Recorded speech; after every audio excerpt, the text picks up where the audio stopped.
ایک بزدل انسان کو یوں چھپ کر وار کرتے دیکھنا بہت فنی ہے۔ محمل کی بلند اور کھنکتی ہوئی آواز جنگل کے سناٹے میں گونجی۔ ملک شمشیر نے تیزی سے مڑ کر دیکھا۔ اس کی شوخ آنکھوں میں شدید غصہ اور حیرانی تھی۔ سامنے کم عمر دوشیزہ اپنے شکاری ہتھیار کاندھے پر رکھے انتہائی اعتماد سے کھڑی تھی۔ اس کے چہرے پر کسی قسم کا کوئی خوف نہیں تھا۔ اس کا لباس گرد آلود تھا، لیکن اس کی گردن مکمل طور پر اکڑی ہوئی تھی۔ یہ کیا بکواس ہے؟ شمشیر کی گرجدار آواز پورے ماحول میں گونجی۔ اس کے محافظ آگے بڑھنے لگے، لیکن اس نے ہاتھ کے اشارے سے انہیں روک دیا۔ ملک شمشیر، تم ایک ڈرپوک اور گیدڑ سے بھی بدتر انسان ہو۔ محمل نے قدم آگے بڑھا کر بغیر کسی ہچکچاہٹ کے اس کی آنکھوں میں آنکھیں ڈال کر کہا، تم میرے پھپھو کو ونی میں لے رہے ہو، کیونکہ تم جیسے مرد صرف ایک کمزور عورت پر ہی اپنا روب جھاڑ سکتے ہیں۔ اصل مجرم کو سزا دینے کی تو تم میں ہمت نہیں ہے۔ تمہاری زبان بہت لمبی ہو چکی ہے لڑکی۔ شمشیر نے اپنے قدموں کو حرکت دی اور انتہائی سست رفتاری سے چلتا ہوا اس کے قریب آیا۔ کیا تم جانتی ہو کہ تم کس کے سامنے کھڑی ہو اور کس سے بات کر رہی ہو؟ میں ایک ظالم انسان سے بات کر رہی ہوں۔ محمل نے اپنا قدم پیچھے نہیں ہٹایا بلکہ سینہ تان کر کھڑی رہی۔ وہ انسان جو طاقت کے نشے میں اندھا ہو چکا تھا اور انصاف کرنا بھول گیا ہے۔ محمل خان اس کی غیرت کو سرعام للکار چکی تھی۔ شمشیر کے چہرے پر ایک خطرناک اور سرد مسکراہٹ ابھری۔ اس کی انا پر بہت گہری چوٹ لگی تھی۔ وہ خاموشی سے اس غسیلی لڑکی کو دیکھتا رہا۔ اس کی نظروں میں ایک ایسا طوفان تھا جو سامنے والے کو جلا کر راکھ کر سکتا تھا۔ اس زبان درازی کی قیمت تمہیں چکانی پڑے گی لڑکی، شمشیر نے انتہائی سرد لہجے میں کہا۔ میں قیمت چکانے سے نہیں ڈرتی، محمل نے سینہ تان کر جواب دیا۔ اگر تم میں ذرا سی بھی غیرت باقی ہے تو اس بزدلانہ فیصلے کو واپس لو۔ تم مجھے غیرت کا درس مت دو، شمشیر نے اپنے غصے کو قابو کرتے ہوئے کہا۔ جو فیصلہ جرگے میں ہو جاتا ہے ملک شمشیر اسے کبھی نہیں بدلتا، تو پھر ثابت کرو کہ تم حق پر ہو۔ محمل کی آواز میں شدید طنز تھا۔ ایک بیوہ عورت کی زندگی برباد کر کے تمہیں کیا سکون ملے گا؟ شمشیر نے اس کی بغاوت کو بہت گہرائی سے محسوس کیا تھا۔ اس نے وہیں کھڑے کھڑے ایک نیا فیصلہ سنا۔ اب میں ونی میں تمہاری پھپھو کو نہیں بلکہ تم جیسی مغرور لڑکی کو حاصل کروں گا۔ شمشیر نے اپنا فیصلہ سنا کر اپنا رخ موڑ لیا تو محمل ایک لمحے کے لیے سن ہو گئی، لیکن اس نے ہار نہیں مانی تھی۔ یہ کشیدگی اور یہ حالات ایک دن میں پیدا نہیں ہوئے تھے۔ یہ کہانی کچھ عرصہ پہلے شروع ہوئی تھی جب دونوں خاندانوں کے درمیان دشمنی کی ایک نئی بنیاد پڑی تھی۔ یہ وہ وقت تھا جب ملک شمشیر کا نام پورے علاقے میں طاقت اور خوف کی علامت سمجھا جاتا تھا۔ شمشیر 28 سال کا ایک بے رحم سردار تھا جس کی زندگی کا مقصد صرف اپنے قبیلے کی طاقت کو قائم رکھنا تھا۔ وہ ایک ایسا انسان تھا جس کے چہرے پر کبھی کوئی جذبہ ظاہر نہیں ہوتا تھا۔ اس کی خاموشی لوگوں کے دلوں میں ہیبت بٹھا دیتی تھی۔ دوسری جانب 16 سالہ محمل ایک نڈر لڑکی تھی جس کے والدین اس دنیا سے جا چکے تھے اور وہ ایک بہت بڑی جائیداد کی اکلوتی وارث تھی۔ محمل کو اپنی جائیداد سے زیادہ اپنے خاندان کی عزت اور اپنی پھپھو سے محبت تھی۔ اسے بالکل اندازہ نہیں تھا کہ جس خاندان پر وہ جان چھڑکتی ہے وہی اس کی جائیداد کی لالچ میں اندھا ہو چکا ہے۔ کچھ دن پہلے حویلی کے صحن میں محمل کا کزن پریشانی سے چکر کاٹ رہا تھا۔ اس کا چہرہ خوف سے پیلا پڑ چکا تھا اور اس کے ماتھے پر پسینے کے قطرے چمک رہے تھے۔ بابا جان، مجھ سے بہت بڑی غلطی ہو گئی، کزن نے اپنے باپ یعنی محمل کے چچا کے سامنے کانپتی ہوئی آواز میں کہا۔ تم نے کیا کیا ہے نالائق انسان؟ چچا نے غصے سے اپنے بیٹے کو گھورا۔ تم ہمیشہ کوئی نہ کوئی مصیبت کھڑی کرتے ہو۔ وہ زمین کا پرانا مسئلہ تھا بابا جان، کزن نے ڈرتے ڈرتے بتایا۔ میری شمشیر کے چھوٹے بھائی سے بحث ہو گئی، بات ہاتھا پائی تک پہنچی اور مجھ سے غصے میں ایک ایسا وار ہو گیا کہ وہ ہمیشہ کی نیند سو گیا۔ اب وہ اس دنیا میں نہیں رہا۔ چچا نے یہ سن کر اپنا ماتھا پیٹ لیا۔ تم نے اپنے ساتھ ساتھ اس پورے خاندان کو تباہی کے راستے پر کھڑا کر دیا ہے۔ تم جانتے ہو ملک شمشیر کون ہے؟ میں جانتا ہوں بابا جان، اسی لیے میں آپ کے پاس آیا ہوں۔ کزن نے روتے ہوئے اپنے باپ کے پاؤں پکڑ لیے۔ وہ ہمیں زندہ نہیں چھوڑے گا بابا جان، آپ مجھے بچا لیں، مجھ پر چھوڑ دو سب کچھ اور خاموش ہو جاؤ، چچا نے اسے جھڑکتے ہوئے کہا۔ مجھے سوچنے دو۔ چچا نے گہری سانس لی۔ اس کے دماغ میں ایک لالچی اور مکارانہ منصوبہ بننا شروع ہو گیا۔ وہ کمرے میں ٹہلنے لگا اور اس کی آنکھوں میں ایک شیطانی چمک ابھر آئی۔ ملک شمشیر جان کے بدلے جان یا ونی کا مطالبہ کرے گا، چچا نے ایک گہری سازش تیار کرتے ہوئے دھیمی آواز میں کہا۔ ہم تمہاری جان بچانے کے لیے اپنی 35 سالہ بیوہ بہن کو پیش کریں گے، کیا جرگا اس بات پر مان جائے گا بابا جان؟ کزن نے حیرت اور امید سے اپنے باپ کی طرف دیکھا۔ جرگے کو منانا میرا کام ہے۔ چچا کے چہرے پر ایک شیطانی مسکراہٹ ابھری۔ تمہاری جان بھی بچ جائے گی اور اس کے بعد میں 16 سالہ محمل کو بھی کسی طرح راستے سے ہٹا دوں گا، پر اس کی ساری جائیداد ہماری ہوگی۔ وہ بیوقوف لڑکی اکیلی میرا کیا ہی بگاڑ لے گی۔ اگلے دن جرگا بیٹھا اور چچا نے بڑی مکاری سے اپنی بیوہ بہن کا نام پیش کر دیا۔ اس نے سب کے سامنے مگر مچھ کے آنسو بہائے اور اپنی مجبوری کا رونا رویا۔ جرگے نے فیصلہ تسلیم کر لیا کیونکہ شمشیر کے قبیلے کو صرف اپنا بدلہ چاہیے تھا۔ جب یہ خبر حویلی پہنچی تو قیامت ٹوٹ پڑی۔ محمل کی پھپھو صدمے سے بے ہوش ہو گئیں اور پوری حویلی میں ماتم کا سما پیدا ہو گیا۔ محمل نے غصے سے بھری ہوئی اپنے چچا کے کمرے میں داخل ہوئی۔ اس کی آنکھوں سے شعلے نکل رہے تھے اور اس نے دروازے کو زور سے دھکا دیا۔ چچا جان، یہ کیا سن رہی ہوں میں؟ محمل کی آواز میں شدید دکھ اور غصہ تھا۔ اس کا سینہ تیزی سے اوپر نیچے ہو رہا تھا۔ تمہیں کس نے اجازت دی میرے کمرے میں اس طرح چیخنے کی محمل؟ چچا نے کرخت لہجے میں کہا اور اپنی کرسی سے کھڑا ہو گیا۔ آپ میرے سوال کا جواب دیں، محمل نے سختی سے پوچھا اور ایک قدم اور آگے بڑھایا۔ کیا آپ نے میری پھپھو کو شمشیر کے حوالے کرنے کا فیصلہ کر لیا ہے؟ یہ جرگے کا فیصلہ ہے محمل، اور ہم سب جرگے کے پابند، چچا نے جھوٹی ہمدردی دکھاتے ہوئے کہا۔ ہم بغاوت نہیں کر سکتے۔ یہ جرگے کا فیصلہ نہیں بلکہ آپ کی بزدلی ہے۔ محمل نے ایک قدم اور آگے بڑھایا۔ اپنے بیٹے کے گناہ کی سزا آپ ایک بے گناہ بیوہ عورت کو کیسے دے سکتے ہیں؟ آپ کو شرم آنی چاہیے۔ زبان سنبھال کر بات کرو لڑکی، چچا نے غصے سے کہا۔ تم اپنے چچا سے بات کر رہے ہو، میں جو فیصلہ کروں گا وہی حتمی ہوگا۔ میں سچ بول رہی ہوں چچا جان، محمل خان مرنا پسند کرے گی لیکن اپنی پھپھو کو ایک ظالم سردار کے حوالے نہیں ہونے دے گی۔ میں یہ ظلم برداشت نہیں کروں گی۔ تمہارے شور مچانے سے کچھ نہیں ہوگا محمل، چچا نے حقارت سے دیکھا اور دوبارہ اپنی کرسی پر بیٹھ گیا۔ فیصلہ ہو چکا اور اب کچھ بھی بدلا نہیں جا سکتا۔ تم جاؤ اور اپنی پھپھو کا سامان تیار کرو، میں دیکھتی ہوں یہ فیصلہ کیسے نافذ ہوتا ہے۔ محمل نے فیصلہ کن انداز میں کہا اور دروازے کی طرف پلٹے۔ میں خود جا کر اس ملک شمشیر سے بات کروں گی اور اسے بتاؤں گی کہ وہ کتنا گرا ہوا انسان ہے۔ یہ کہہ کر محمل تیزی سے کمرے سے باہر نکل گئی تھی۔ چچا نے اسے روکنے کی کوشش کی لیکن وہ اپنا گھوڑا لے کر جنگل کی طرف نکل پڑی جہاں اس کا سامنا شمشیر سے ہوا اور اس نے شمشیر کو گیدڑ کہہ کر للکارا تھا۔ اسی للکار کے نتیجے میں اگلے دن جرگہ دوبارہ طلب کیا گیا۔ تمام سردار اور معززین خاموشی سے اپنی جگہوں پر بیٹھے تھے۔ ماحول میں شدید تناؤ تھا۔ ہر کوئی جانتا تھا کہ ملک شمشیر نے آج کوئی نیا فیصلہ کرنا ہے اور اس کی خاموشی کسی بڑے طوفان کا پیش خیمہ تھی۔ شمشیر اپنی جگہ سے اٹھا۔ اس کی شخصیت کا روب سب پر حاوی تھا اور اس نے پورے میدان پر ایک سرسری سی نظر ڈالی، پھر اس کی نظر محمل کے چچا پر آ کر ٹھہر گئی۔ مجھے کل والا فیصلہ ہرگز منظور نہیں۔ شمشیر کی سرد آواز پورے میدان میں گونجی۔ محمل کے چچا کے ماتھے پر پسینہ آ گیا۔ اس نے گھبرا کر ارد گرد دیکھا۔ سردار، آپ کیا کہنا چاہتے ہیں؟ چچا نے گھبراتے ہوئے پوچھا۔ ہم نے تو اپنی بہن آپ کے حوالے کرنے کا وعدہ کر لیا، آپ کیا مسئلہ ہے؟ ہم اپنے وعدے پر قائم، مجھے وہ 35 سالہ عورت نہیں چاہیے۔ شمشیر نے سیدھا چچا کی آنکھوں میں دیکھا اور انتہائی دو ٹوک انداز میں کہا، مجھے ونی میں تمہاری بھتیجی محمل خان چاہیے۔ پورا جرگہ اس اعلان پر حیران رہ گیا۔ محمل کی عمر تو صرف 16 برس تھی اور یہ مطالبہ سب کے لیے غیر متوقع تھا۔ لوگوں میں کھسر پسر شروع ہو گئی لیکن کسی میں اتنی ہمت نہیں تھی کہ وہ کھڑا ہو کر ملک شمشیر کے فیصلے کی مخالفت کر سکے۔ لیکن سردار محمل ابھی بہت چھوٹی ہے۔ چچا نے ظاہری طور پر ہمدردی کا ناٹک کیا، حالانکہ اندر سے وہ بے حد خوش تھا۔ یہ کیسے ممکن ہے؟ وہ تو ابھی بچی ہے، اس کا اس سارے معاملے سے کوئی لینا دینا نہیں ہے۔ ملک شمشیر اپنے فیصلے بدلنے کا عادی نہیں۔ شمشیر نے اپنے حتمی فیصلہ سنایا۔ اس کی آواز میں ایک ایسی سختی تھی جس نے سب کو خاموش کرا دیا۔ اگر محمل مجھے نہیں ملی تو تمہارے بیٹے کی جان جائے گی۔ اب فیصلہ تم نے کرنا ہے کہ تمہیں اپنی جائیداد کی وارث پیاری ہے یا اپنا بیٹا۔ جرگے کے معززین نے آپس میں سرگوشیاں شروع کر دیں۔ شمشیر کی طاقت اور اثر و رسوخ کے سامنے کوئی بھی بولنے کی ہمت نہیں کر پا رہا تھا۔ چند منٹ کی خاموشی کے بعد جرگے کے سربراہ نے سر جھکا کر حتمی فیصلہ سنا دیا۔ ہمیں سردار کا فیصلہ منظور ہے، محمل خان کو ونی کیا جائے گا۔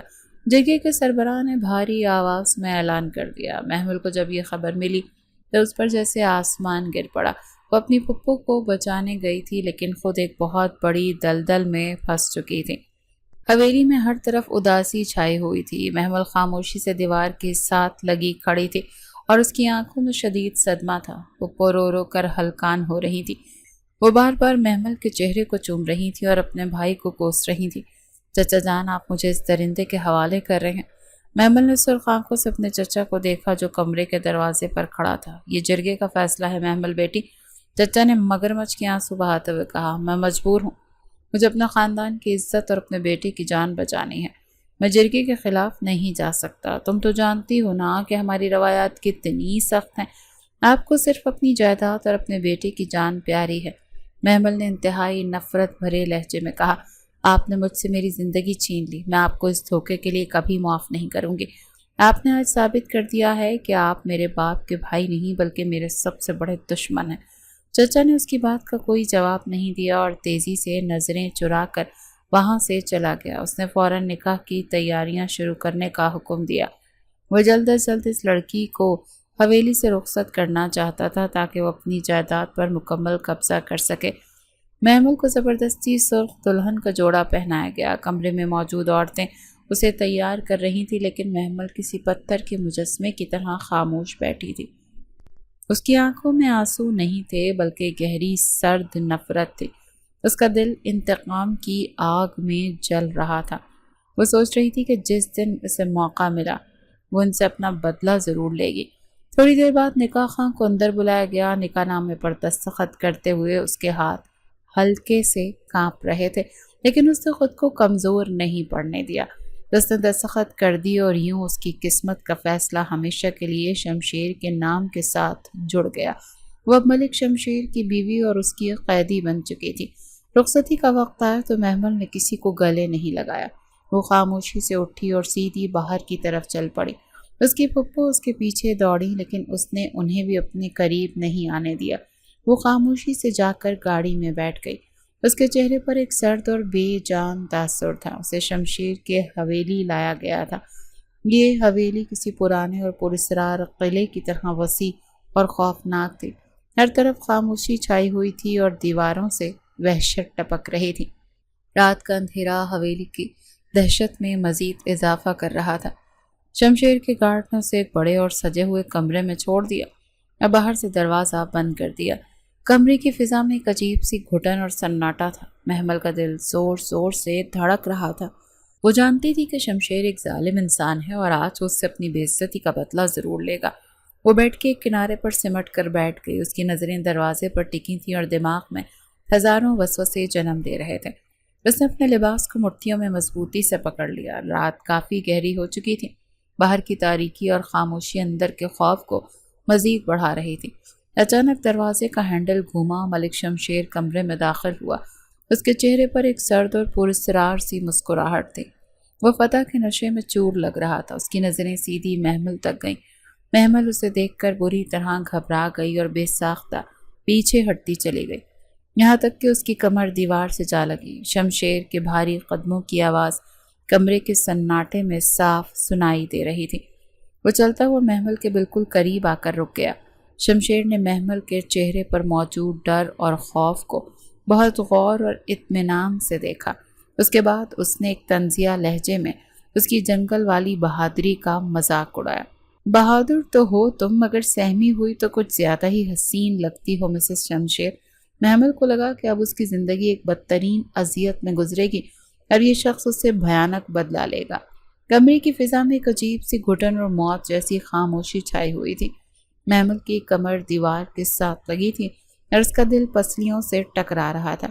سامنے ملک شمشیر تھا جس کے چہرے پر فتح کی ایک سرد مسکراہٹ تھی۔ اسے ایک کمزور اور بے بس لڑکی کے طور پر دیکھ رہا تھا جس کا سارا غرور آج اس حویلی کی چار دیواری میں دفن ہو چکا تھا۔ محمل نے اپنی بند ہوتی آنکھوں کو زبردستی کھولا اور خود کو سنبھالنے کی کوشش کی۔ اس نے فیصلہ کر لیا تھا کہ وہ اس شخص کے سامنے کمزور نہیں پڑے گی۔ تمہارا خیال ہے کہ میں تم سے ڈر جاؤں گی شمشیر؟ محمل نے اپنی کانپتی ہوئی آواز کو سختی سے قابو کرتے ہوئے کہا اور اس کی آنکھوں میں دوبارہ وہی باغیانہ چمک ابھری۔ ڈر تو تم چکی ہو محمل خان، شمشیر نے اپنے ہاتھ سینے پر باندھے اور انتہائی پرسکون اور کاٹ دار لہجے میں جواب دیا، تمہارے چہرے کا اڑا ہوا رنگ بتا رہا ہے کہ تم اندر سے کتنی خوفزدہ ہو۔ میں موت سے نہیں ڈرتی تو تم سے کیا ڈروں گی؟ محمل نے قدم آگے بڑھا کر اپنا دفاع کرنے کی کوشش کی۔ تم نے طاقت کے زور پر مجھے یہاں قید ضرور کر لیا ہے، لیکن تم میری روح کو کبھی قید نہیں کر سکتے۔ تمہاری روح سے مجھے کوئی دلچسپی ہی نہیں ہے۔ شمشیر نے ایک طنزیہ قہقہ لگایا، میرا مقصد صرف تمہاری انا کو توڑنا ہے اور وہ میں توڑ چکا ہوں۔ تم اب اپنے قبیلے کی مغرور محمل خان نہیں بلکہ میری حویلی کی ایک قیدی ہو۔ محمل نے غصے سے اپنے ہونٹ بھینچ لیے۔ اس کا بس نہیں چل رہا تھا کہ وہ اس شخص کا غرور کیسے خاک پر ملائے۔ وہ جانتی تھی کہ اس وقت اس کا کوئی بھی عمل اس کے لیے مزید مشکل پیدا کر سکتا ہے۔ جمشید نے اس کی طرف سے اپنی نظریں ہٹائیں اور دروازے کی طرف قدم بڑھائے۔ اس نے دروازہ کھولا اور باہر کھڑے اپنے خاص گارڈ کو اندر آنے کا کہا۔ محمل یہ سب دیکھ کر شدید کنفیوژن کا شکار ہو گئی تھی۔ وہ تو سمجھ رہی تھی کہ شمشیر آج رات اس سے اپنا بھیانک بدلہ لے گا، لیکن اس کا رویہ بالکل غیر متوقع تھا۔ شیرا، اس لڑکی کو مغربی حصے والے کمروں میں منتقل کر دو۔ شمشیر نے اپنے گارڈ کو سخت اور دو ٹوک لہجے میں حکم دیا۔ گارڈ نے سر جھکا کر حکم کی تعمیل کی، جی باس، ابھی منتقل کر دیتا ہوں۔ محمل حیرانی سے شمشیر کو دیکھنے لگی، تم مجھے وہاں کیوں بھیج رہے ہو؟ تم نے تو مجھ سے بدلہ لینا تھا نا؟ میری حویلی کے فیصلے میں خود کرتا ہوں۔ شمشیر نے پلٹ کر اسے دیکھا اور اس کی آواز میں ایک عجیب سی سرد مہری تھی۔ آج کے بعد تم اس حویلی کے مغربی حصے میں رہو گی اور میری اجازت کے بغیر تم اس حصے سے باہر قدم نہیں رکھ سکتی۔ یہی تمہاری قید ہے اور یہی تمہاری سزا۔ یہ کہہ کر شمشیر تیزی سے کمرے سے باہر نکل گیا اور محمل وہیں بت بنی کھڑی رہ گئی۔ گارڈ نے اسے اپنے ساتھ چلنے کا اشارہ کیا۔ محمل خاموشی سے اس کے پیچھے چل پڑی۔ حویلی کا وہ حصہ بہت پرسکون اور الگ تھلگ تھا۔ گارڈ نے اسے ایک بڑے اور شاندار کمرے میں چھوڑ کر باہر سے دروازہ لاک کر دیا۔ محمل نے پورے کمرے کا جائزہ لیا۔ وہاں ہر طرح کی سہولت موجود تھی، لیکن وہ کمرہ کسی عالی شان پنجرے سے کم نہیں تھا۔ وہ تھک ہار کر بیڈ پر گر گئی اور اس کی آنکھوں سے آنسو بہنے لگے۔ اگلی صبح کی روشنی کمرے میں پھیلی تو محمل کی آنکھ کھلی۔ اس کا سر درد سے پھٹ رہا تھا۔ اسی وقت دروازے کا لاک کھلا اور ایک درمیانی عمر کی ملازمہ اندر داخل ہوئی۔ اس کے ہاتھ میں ناشتے کی ٹرے اور ایک نیا ڈریس تھا۔ صبح بخیر بی بی جی، میرا نام زرمینہ ہے۔ ملازمہ نے ٹرے میز پر رکھتے ہوئے انتہائی ادب سے کہا، باس نے مجھے آپ کی خدمت کے لیے مقرر کیا ہے۔ مجھے کسی کی خدمت کی ضرورت نہیں ہے۔ محمل نے بیڈ سے اٹھتے ہوئے انتہائی روکھے پن سے جواب دیا، مجھے بس یہ بتاؤ کہ مجھے یہاں بند کیوں کیا گیا ہے؟ یہ تو باس ہی بتا سکتے ہیں نا بی بی جی۔ زرمینہ نے نیا ڈریس محمل کی طرف بڑھایا۔ باس نے کہا ہے آپ یہ ڈریس پہن لیں اور ناشتہ کر لیں۔ میں تمہارے باس کی کوئی بات نہیں مانوں گی۔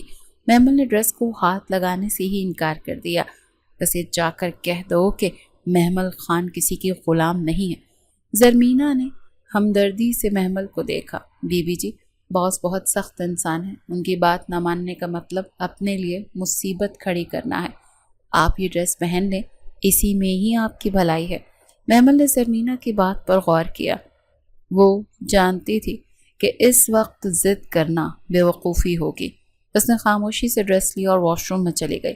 کچھ دیر کے بعد وہ تیار ہو کر باہر آئے۔ اس نے زبردستی ناشتے کے چند نوالے کھائے۔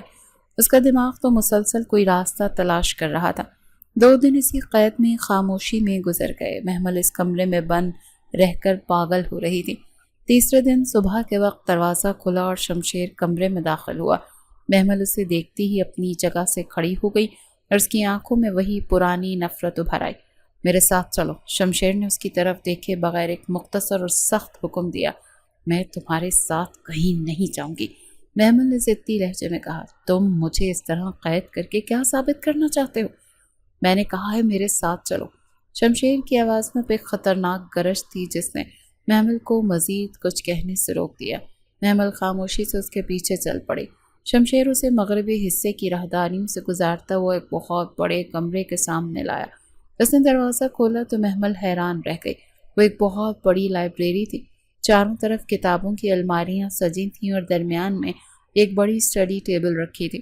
ٹیبل پر ایک نیا لیپ ٹاپ اور کچھ نوٹس رکھے تھے۔ یہ تمہاری نئی دنیا ہے۔ شمشیر نے لائبریری کے بیچ میں کھڑے ہو کر محمل کی طرف اشارہ کیا۔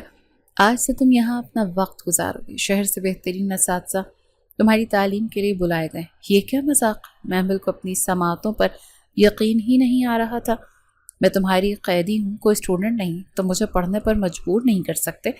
ملک شمشیر کی حویلی میں وہی ہوتا ہے جو ملک شمشیر خود چاہتا ہے۔ اس نے ایک قدم محمل کی طرف بڑھایا اور اس کی آنکھوں میں دیکھتے ہوئے کہا، تمہاری جہالت اور تمہاری یہ بے وقوفانہ بغاوت میرے کسی کام کی نہیں ہے۔ تمہیں پڑھنا ہوگا اور اس حویلی کے اصول سیکھنے ہوں گے۔ مجھے تمہاری کوئی ضرورت نہیں ہے، میں تمہارے پیسوں سے پڑھنا چاہتی ہوں۔ محمل نے نفرت سے لیپ ٹاپ کی طرف دیکھا۔ میں جاہل ہی ٹھیک ہوں، تمہاری مرضی۔ اس حویلی کے دروازے کے باہر ختم ہو چکی ہے۔ شمشیر نے انتہائی سرد اور بے رحم لہجے میں وارننگ دی۔ اگر تم نے اساتذہ کے ساتھ کوئی بدتمیزی کی یا پڑھنے سے انکار کیا تو اس کا نتیجہ تمہارے لیے بہت برا ہوگا۔ یہ کہہ کر شمشیر لائبریری سے باہر نکل گیا اور محمل کو اکیلا چھوڑ دیا۔ محمل غصے سے کانپ رہی تھی۔ وہ سمجھ نہیں پا رہی تھی کہ اس کا دشمن اس کی تعلیم پر اتنی توجہ کیوں دے رہا ہے۔ یہ کون سا نیا کھیل تھا جو شمشیر کھیل رہا تھا؟ کچھ دیر بعد ایک خاتون ٹیچر لائبریری میں داخل ہوئی۔ انہوں نے محمل کو انتہائی شائستگی سے سلام کیا اور اپنا تعارف کروایا۔ محمل نے پہلے تو کوئی دلچسپی نہیں دکھائی، لیکن ٹیچر کے نرم رویے نے اسے تھوڑا پرسکون کر دیا۔ اس نے لیپ ٹاپ کو کھولا اور مجبوری میں وہ سب کچھ سمجھنے لگی جو ٹیچر اسے بتا رہی تھی۔ دن ہفتوں میں بدلنے لگے۔ محمل کی زندگی ایک مخصوص روٹین میں ڈھل گئی تھی۔ صبح اٹھنا، لائبریری جانا، مختلف اساتذہ سے پڑھنا اور واپس کمرے میں آ جانا۔ اس دوران شمشیر کبھی کبھار لائبریری کے چکر لگاتا تھا، لیکن وہ محمل سے کوئی بات نہیں کرتا تھا۔ وہ بس دور سے اسے پڑھتا ہوا دیکھتا اور چلا جاتا۔ محمل کے اندر کی باغی لڑکی ابھی تک زندہ تھی۔ وہ اس قید سے آزادی چاہتی تھی۔ اس نے کئی راتیں جاگ کر حویلی کے گارڈز کی ڈیوٹی کا وقت نوٹ کیا۔ اس نے دیکھا کہ رات کے 2 بجے مغربی حصے کے گارڈ شفٹ تبدیل کرتے ہیں اور کچھ منٹوں کے لیے وہ راستہ خالی ہوتا ہے جو سیدھا گارڈن کی طرف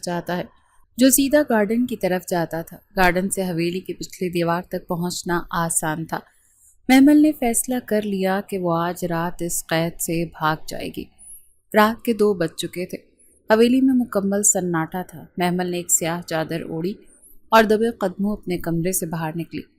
اس کا دل زور زور سے دھڑک رہا تھا۔ وہ راہداری سے ہوتی ہوئی سیدھا گارڈن کے دروازے تک پہنچی۔ گارڈن بہت وسیع تھا اور اس میں بڑے بڑے درخت تھے۔ محمل نے اندھیرے کا فائدہ اٹھایا اور درختوں کے سائے میں چھپتی ہوئی حویلی کی پچھلی دیوار کی طرف بڑھنے لگی۔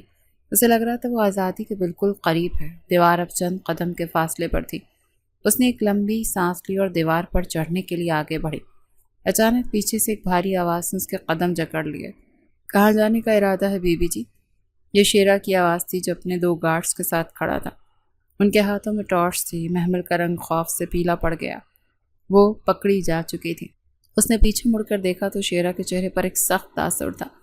مجھے جانے تو شیرا، محمل نے التجا کرنے والے اور پھر غصیلے لہجے میں کہا۔ میں اس قید خانے میں نہیں رہنا چاہتی۔ باس کا حکم ہے کہ آپ کو اس حویلی سے باہر قدم رکھنے کی اجازت نہیں، شیرا نے انتہائی 2 ٹوک انداز میں کہا۔ آپ خاموشی سے ہمارے ساتھ واپس چلیں ورنہ ہمیں سختی کرنی پڑے گی۔ محمل کو احساس ہو گیا کہ اب بھاگنے کا کوئی راستہ نہیں بچا۔ وہ مایوسی اور غصے کی حالت میں گارڈز کے ساتھ واپس چل پڑے۔ اسے سیدھا شمشیر کے اسٹڈی روم میں لایا گیا۔ شمشیر اپنی کرسی پر بیٹھا کسی فائل کا مطالعہ کر رہا تھا۔ اس کا چہرہ انتہائی سنجیدہ اور سرد تھا۔ شیرا نے محمل کو اندر دھکیلا اور خود باہر جا کر دروازہ بند کر دیا۔ شمشیر نے فائل بند کی اور اپنی سرخ آنکھوں سے محمل کو گھورا۔ کمرے کا ماحول انتہائی کشیدہ تھا کہ سانس لینا بھی مشکل ہو رہا تھا۔ تمہیں کیا لگا کہ تم اس حویلی کے گارڈز کو دھوکہ دے کر یہاں سے بھاگ جاؤ گی؟ شمشیر اپنی جگہ سے اٹھا اور چلتا ہوا محمل کے بالکل قریب آ کر کھڑا ہو گیا۔ اس کی آواز میں ایک ایسا غصہ تھا جو لاوا بن کر پھٹنے والا تھا۔ میں قیدی نہیں ہوں جو تم نے مجھے یہاں باندھ کر رکھا ہوا ہے۔ محمل نے ڈرتے ڈرتے اپنی آواز بلند کرنے کی کوشش کی تھی۔ میں آزادی چاہتی ہوں۔ آزادی کا لفظ تمہارے لیے ختم ہو چکا۔ شمشیر نے غصے سے اپنے ہاتھ کی مٹھیاں بنائیں اور اسے زور سے اسٹڈی ٹیبل پر مارا۔ تم میری حویلی کی حدود میں ہو اور میری مرضی کے بغیر تو تم اس حویلی تو کیا اس دنیا سے بھی نہیں جا سکتی۔ تمہیں مجھ سے کیا مسئلہ ہے شمشیر؟